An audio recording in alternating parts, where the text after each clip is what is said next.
खिलाफत movement Turkey में तो खत्म हो गया, हाँ। बट आप बोल रहे हैं कि इंडियन मुस्लिम्स ने हाँ। उस कॉज को अलाइव रखा। यस। उसके बलबूते पे उन्होंने अपनी फाइट्स लड़ी एंड फंड्स इकट्ठे करे।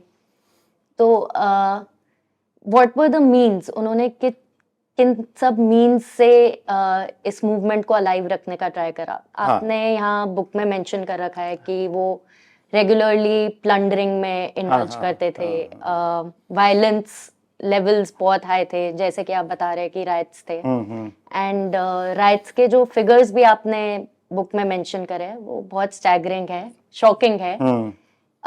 तो ऐसे कौन से मीन्स थे जो इस्लाम की फंडामेंटल वैल्यूज जो है, इस्लाम का जो फंडामेंटल नेचर है, उसे हाईलाइट करते हैं? तो इसकी शुरुआत जो होती है 18 आई थिंक 60s थे, जब अलीगढ़ स्कूल मूवमेंट स्टार्ट हुआ था।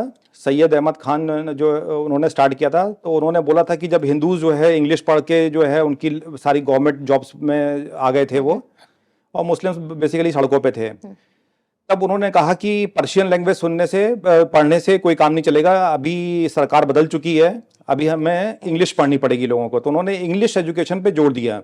तो एक उन्होंने अलीगढ़ स्कूल स्टार्ट किया जो अभी आजकल एएमयू है। साइमल्टेनियसली एक और स्कूल स्टार्ट हुआ, देवबंद स्कूल, वो 200 किलोमीटर दूर सहारनपुर में है अभी देवबंद, एक छोटे शहर का नाम है वो। वहाँ पे जो है वहाँ पे कुछ मौलानाओं ने वहाँ पे स्कूल स्टार्ट किया, और वो स्कूल में वो उनकी फिलॉसफी थी बैक टू कुरान, जो 1300 साल पहले जो पढ़ाई होती थी, जो उस समय कंडीशंस थी, उसी पे हमें वापस जाना है। तो इस स्कूल का मेन गोल था कि फुट सोल्जर्स प्रोड्यूस करना, और अलीगढ़ का जो स्कूल का मोटिव था वो था स्ट्रेटेजिस्ट जो है प्रोड्यूस करना, लीडर्स प्रोड्यूस करना। तो इन दोनों का जब दोनों मिल जाएंगे तो, और with modern means of communication and technology and equipment, और सोच वो 1300 साल पुरानी वाली है, तब जो है ये जो रॉयट्स शुरू हुए तो वो होने ही थे, जब इतना डेडली कॉम्बिनेशन था ये। फिर रॉयट शुरू हुए, और उसके बाद जो खिलाफत मूवमेंट के बाद जो है बहुत सारी पैसा कमेटी भी बनाई गई।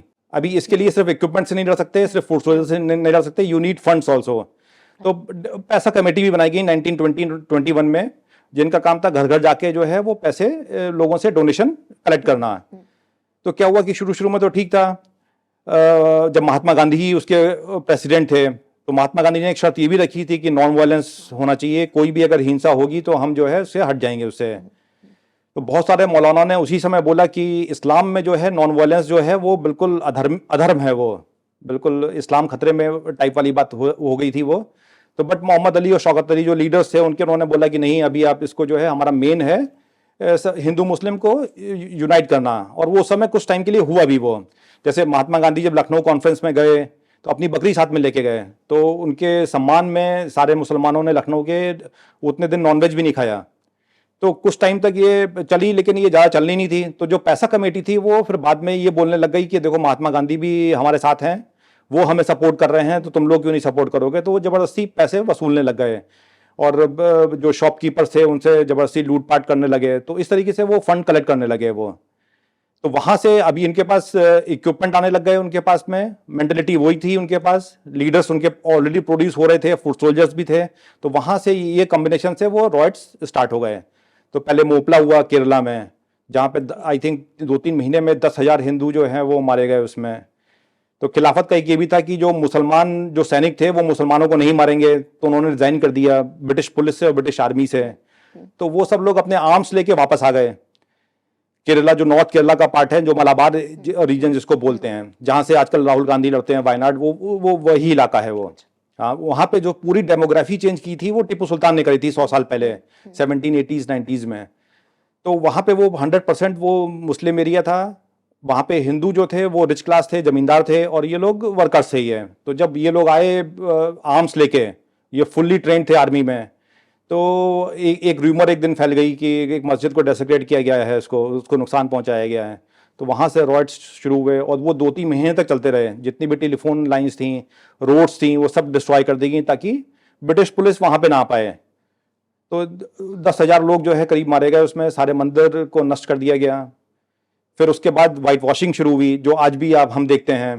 तो वो महात्मा गांधी ने बोला तो ये तो उनको मारना उनका धर्म है मुसलमानों का, आप इसको प्रोटेस्ट नहीं कर सकते।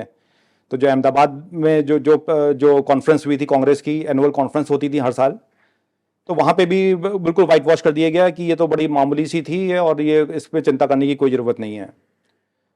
सिमिलरली डिफरेंट डिफरेंट जगहों पे राइट्स होते रहे, ऐसी वाइट वॉशिंग होती रही। बहुत सारे नेशनलिस्ट जो लीडर थे, उस समय तक तिलक की मृत्यु हो चुकी थी, बट बाकी जो थे, मदन मोहन मालवीय थे, सी आर दास थे, उन्होंने चिंता जताई कि ये क्या हो रहा है ये। बट गांधी जी ठहरे गांधी जी, तो उन्होंने कुछ सुना नहीं हुआ। तो इस तरीके से रॉयट्स जब होते रहे तो फिर 1930s तक आते आते ये एक बार लगभग तय हो चुका था कि अभी ये दो कंट्री में डिवाइड होना ही होना है। तो उसके बाद इकबाल है, उन्होंने बोला कि हमें डिवाइड हो जाना चाहिए एक पार्टीशन के लिए, फिर नाम भी दे दिया गया उसका। तो इस तरीके से फिर वो पार्टीशन में हो गया। तो वही जो है वो सोच जो है वो आज भी चल रही है, वही जो भी मेथोडोलॉजी थी वो अभी भी है। तो इसीलिए वो रॉयट्स जो हैं वो अभी भी हो रहे हैं अभी।